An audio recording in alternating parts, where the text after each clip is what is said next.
The following talk was given at Mile High Church in Lakewood, Colorado. Please visit our website at milehighchurch.org.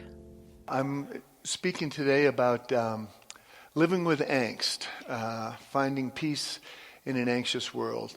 And it might just be me, but it seemed like the right topic. I've been dealing a lot with middle school and high school kids who are having a lot of anxiety, and it's become kind of epidemic in our culture for our middle school and high school kids dealing with that, and it just keeps increasing exponentially as technology pushes them faster and faster, and as social media becomes more a part of their lives, and comparison and instant news and instant feedback. So it's a very anxious time, and I felt some of it this week. I had a little dose of angst too, with the shootings in Florida, and then also, the next morning I wake up, my phone's ringing while I'm still in bed, and it's the high school down the street where my nephew goes to school, and they're saying that they'd had a threat the night before, and that they were having extra security at the school, and school's still going to be open, and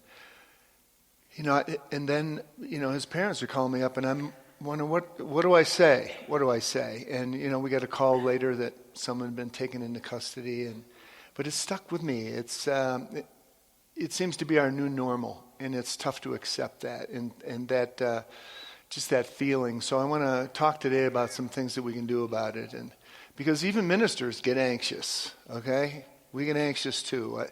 I was reminded this week of a story of a young minister down in the South, and it was his first parish, and he's very excited. He was really nervous, and he got sent out to do a memorial, do a graveside funeral for a man who didn't have any family. There was just going to be a couple people there, and it was in a rural area out in the middle of nowhere. So he geared up. He put his suit on, and he, headed out there to find it. And next thing you know, he's lost. He didn't know where he is, and he's driving around, and it's getting later and later. And the few people he's going to meet, they're going to be gone by now, and he's sweating through his suit. He's so anxious, and he just keeps driving and driving. Finally, turns down this road, and he's found it. He sees the backhoe there, and so he pulls over to the side of the road, and there's a couple guys sitting on the backhoe and kind of taking a break, and he's like, okay, well, I'm going to do this. He grabs his Bible, and he gets out of there, and he's nervous, but he goes over to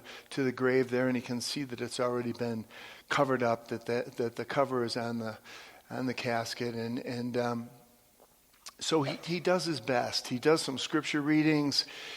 He does a very powerful prayer, and he knows he's done his best. And as he's walking away, he waves to these two guys, and they nod to him, and he drives away. And one of them says to the other, I've been putting in septic tanks for a long time, and I've never seen anything like that. So anxiety, So anxiety, it comes to get all of us. And, it was about a month ago, we had a movie over in the Vote Center on a Saturday afternoon called Angst. And it's just about adolescent anxiety.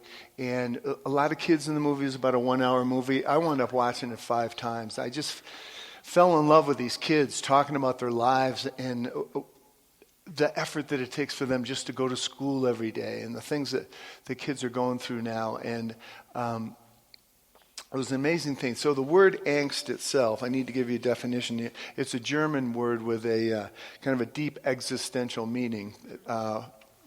They like to go dark. But it can be defined as a feeling of deep anxiety or dread, typically an unfocused one, about the human condition or the state of the world in general. That's angst. Anybody feeling any of that?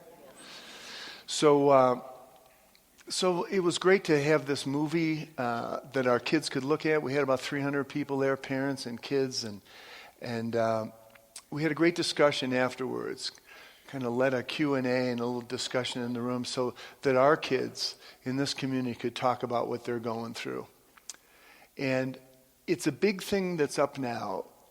Like a third of the population of this country, they figure, has a high level of anxiety. And it just seems to keep increasing. That is our mental disorder, if you want to call it that. And I think we need to find ways to deal with it, and that's what I want to talk about today. That's what I want to talk about today, is accepting the truth that this is going on around us, but also accepting the truth that we are not helpless. We are not helpless. We can do something about this on an individual and a collective level. And I think that we're up for this task. I really do.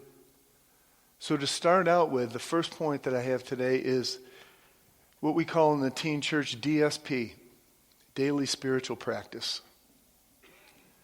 We've got to do our practice every morning before we step into the world, walk out into the world, turn on the ways of the world. We need to connect. We need to connect with that power within us that is greater than all these circumstances. We've got to start there. It's an individual work that we're about here. If peace is going to come to us, it needs to come to a peaceful people. We need to create that sense of peace within us. You knew you were going to get some Yogananda today, and here it is. Just beneath the shadows of this life is God's wondrous light. The universe is a vast temple of God's presence. When you meditate, you will find doors opening to Him everywhere. When you have communed with God, not all the ravages of the world can take away that joy and peace. We need to begin there. We need to do our spiritual practice. Not because we should or because it's a good idea, but because this is the most important relationship that we have. The most important relationship that we have. The week after we showed this Angst movie over in the Vote Center, we started a 4-week workshop for teenagers called Mindfulness for Teens. We had 17 kids in there. Now I know most of them have been dragged there by their moms, but that's okay. They were there. And they were learning about meditation. They were learning about breathing techniques, about journaling, about artwork, and about ways to center themselves in this world that they're in. About ways to disconnect from this world that's coming at them all the time, this world of information that's coming at them all the time, and to drop into the heart of who they are. And we're going to keep doing that work because it's important. We've got one for middle school kids coming up in a couple of weeks. It's an important part of our teaching that's been here for a long time and has never been more important than it is now. To do our work daily, to connect with that power and that presence and that divine wisdom and intelligence that is alive in us, seeks to express itself through us, and has the wisdom to help us solve whatever problems befall us. You know, we have a tendency to think because of the way things are cranking that it's never been this bad. That's not true. That's not true. There's always been things going on. There's always been things for humans to deal with. And there are spiritual solutions to these problems. And that's what we're seeking. In our classes, our Science of Mind classes, I was teaching one last week, and some great stuff in there from Ram Dass about meditation. From his book, The Journey of Awakening. And he was careful to call the book Journey of Awakening instead of Journey to Awakening, because he wants us all to know we're not going to get there. We're in the midst of it. And we're in the midst of this process all the time that we're here. And it's important that we distinguish between the ways of the world, our thoughts about the world, and the part of us that's so much deeper that can connect with something. So he calls our usual way of thinking, he calls it the ego room. That's the definition that he put on it. And he talks about the difference between our ego, which is our operating system, and our soul, which is a connection to the divine essence of us. And the door to the soul opens inward. We can push out all we want. It opens inward. We have to open to it. Here's what he said about our ego room. Your ego is a set of thoughts that defines your universe. It's like a familiar room built of thoughts. You see the universe through its windows. You are secure in it, but to the extent that you are afraid to venture outside, it has become a prison. Your ego has you conned. You believe you need its specific thoughts to survive. The ego controls you through your fear of loss of identity. To give up these thoughts, it seems, would annihilate you, so you cling to them. But there is an alternative. You needn't destroy the ego to escape. You can keep this familiar room to use as you wish, and you can be free to come and go. First, you need to know that you are infinitely more than the ego room by which you define yourself. Once you know this, you have the power to change the ego from prison to home base. That's what we're about, connecting with the bigger aspects of ourselves. In our spiritual practice is the most important thing that needs to be into our daytimers every day. And we can't surrender to the urgency of the world and forget the importance of our connection with Spirit. So that's where we begin. We begin with our spiritual practice, because we as individuals are going to come together and work on these problems that are surrounding us. There are spiritual solutions to them. The next thing I think we need to do is we need to find joy. We need to find joy in our lives. Do the things that bring us joy. When I'm teaching my parenting classes, rule number 1, always, take good care of yourself. Take good care of yourself. Put yourself first in a healthy way. We have to do the things that bring us joy. We all know the things that we enjoy the most that kind of turn off our internal dialogue because we're having so much fun. We all know what those are. We need to connect with those things and not think that we're too busy to do them. To find that balance in our life for the joy. You know, I have a good friend who works in the IT field. He was telling me a while back, he said, I just started this new company. It's really, it's really good, doing great work. And the policy is you can take as much time off as you want, whenever you want it. And he said, and nobody takes any time off. They don't want to fall behind. They're too busy. That's what's causing us anxiety right there. We need to find joy in our lives and make time for it. Make time for it.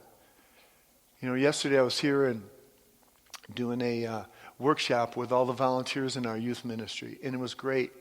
I've found a lot of joy in my life by working with kids. And I was a room full of people yesterday who felt that same joy. And we were talking about things, but you could just feel in the room how much joy they felt working with our kids.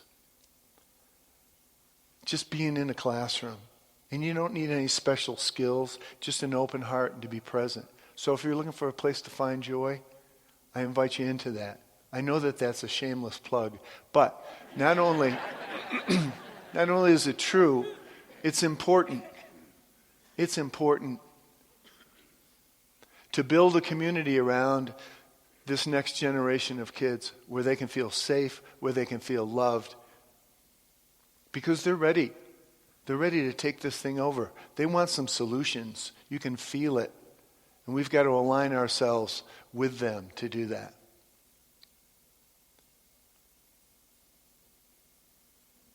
Marianne Williamson said something about this work and how important it is. She said, there is no single effort more radical in its potential for saving the world than a transformation of the way we raise our children. They must grow up to be adults with only a fraction of our neuroses, or the world is in serious trouble. This is not the time to mimic our parents. You know, it was great yesterday too, as I was driving home. I got done with this workshop, being with all these youth leaders, and I just felt so good. Then I turned on the radio, and there was a spring training baseball game on. And I realized, I don't care who's playing. I don't care who's up. I just love the sound of it on the radio, you know? That brings me joy.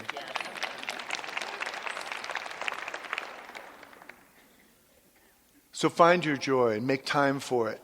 Make time for it and know that you deserve to be happy no matter what's going on in the world. The last point I wanted to talk about is going beyond our tribes. We are in a time of such incredible tribalism right now in our country. We keep separating ourselves into tribes. So much of it has to do with our politics. And that is ego-driven. Politics is the best that the ego has to offer. We got to look for spiritual solutions. Our tribes divide us into races and creeds and ideologies and political parties and left and right. It's there all the time. And then every tribe has their own pundits. We got tribal pundits who every day, no matter what's going on in the world, you can turn on those pundits and they will have that point of view. And you can stay in that tribal way of thinking. But that anger and that self-righteousness that comes from tribalism, that's what keeps us from solving our problems. So a big part of what this is about, I think, is going beyond our tribes. Ernest Holmes called this race consciousness, the race mind, race thinking, what people are thinking about all the time, what people are talking about. And we have found the ways through our technology to amplify the negativity of the race mind. Anybody can say anything and throw it up on the screen, and we got to deal with it. And we get locked into that anger and that divisiveness. We need to go beyond that. That's what the masters have been telling us since the beginning of time, that we need to go beyond our tribes. Yogananda said this: equality cannot be established by force. It must come from the heart. We must start now with ourselves. We should try to be like the divine ones who have come on earth again and again to show us the way. By our loving each other and keeping our understanding clear, as they taught and exemplified, peace can come. Peace can come.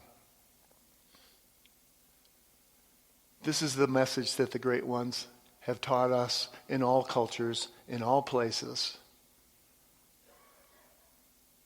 And if we're going to find peace, we have to open the door inward. You know, I was reading this week something from Dwight Eisenhower, President Eisenhower, a guy who'd seen a lot of war in his day. And he was talking about peace, how we're going to find peace. He was committed to it.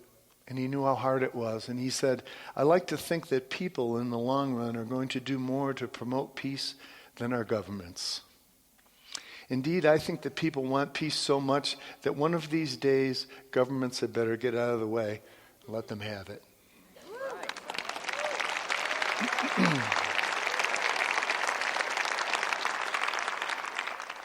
So I heard a politician say once that when she was a representative in the House of Representatives, and she said, politicians are looking for a parade to jump in front of. I think we need to build a parade of people who want peace, who are willing to go beyond party lines to get it, and I think leaders will rise who will jump in front of that parade. I know they will. I have no doubt. And speaking of spiritual masters, you know, the more I study the Gospels, study the teachings of Jesus, the more that I am convinced that the greatest part of his message was this: to go beyond our tribes. To go beyond our tribes. He talked about loving our enemies, not just our friends. That's what got him into trouble. Talking to his tribe about that potential that lives within us, within all of us, if we go beyond our tribes. There's a great story in the Gospels. It's in 3 of the Gospels about a group of Pharisees coming to Jesus with a question. And they started out with, praising him. Boy, you're doing a great job. Doing a great job. Really love what you're doing here. And we're wondering, I might be paraphrasing here. We're wondering, in terms of paying tribute to the Romans. Should we be paying taxes to the Romans? Now, in the political culture that he was around, it was very highly charged because his tribe, the Jews, were under the thumb of the Roman government. And there was a movement afoot within the Jews to overthrow that Roman government, to overthrow that yoke. And they wanted Jesus to lead them. There was a group of people that wanted Jesus to lead them. So they asked him this question: should we be paying our taxes to the Roman government? It was a trap. If he said yes, he's not with his tribe. If he says no, we shouldn't, he's up for treason. It was a trap. And he said, why do you ask me this? You hypocrite. He said, give me a coin. Whose face is on the coin? Caesar. Give to Caesar the things that are Caesar's, but give to God the things that are God's. That's the message. It's still the message. Politics is the best that the ego has to offer. Our soul is where we're going to do our work. Not only on the big screen and the big stage, but in our families, with our neighbors. If we can't get along with our in-laws, how do we think we're going to solve peace in the Middle East? We've got to get along with each other, and it starts inside of us, with our neighbors who think differently than us. We got to find a way to build bridges to them. Now I want to finish up with a with a story here. I first heard this story from David Wilcox, and I just loved it. And I think it had been about 2 years maybe since these neighbors had even spoken to each other. And it all started with the dumbest thing. It was just this stray cat.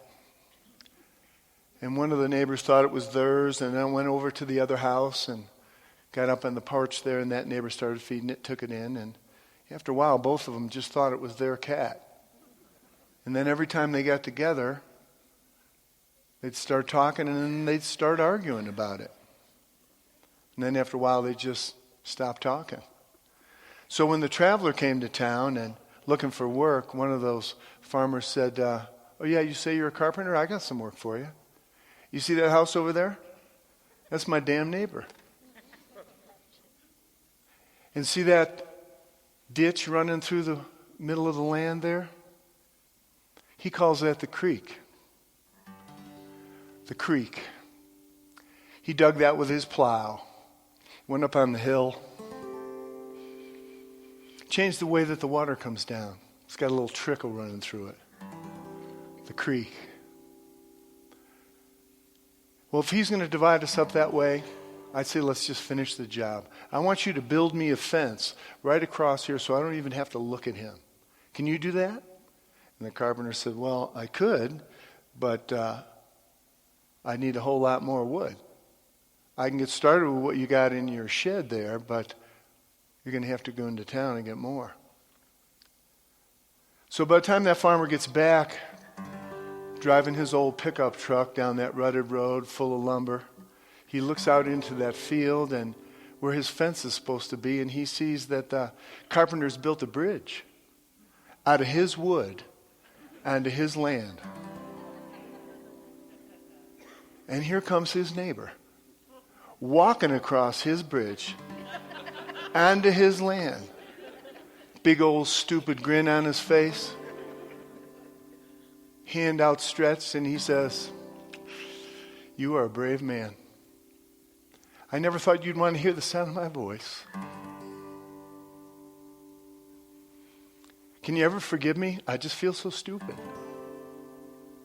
And that farmer hears himself saying, oh, hell, I knew that was your cat.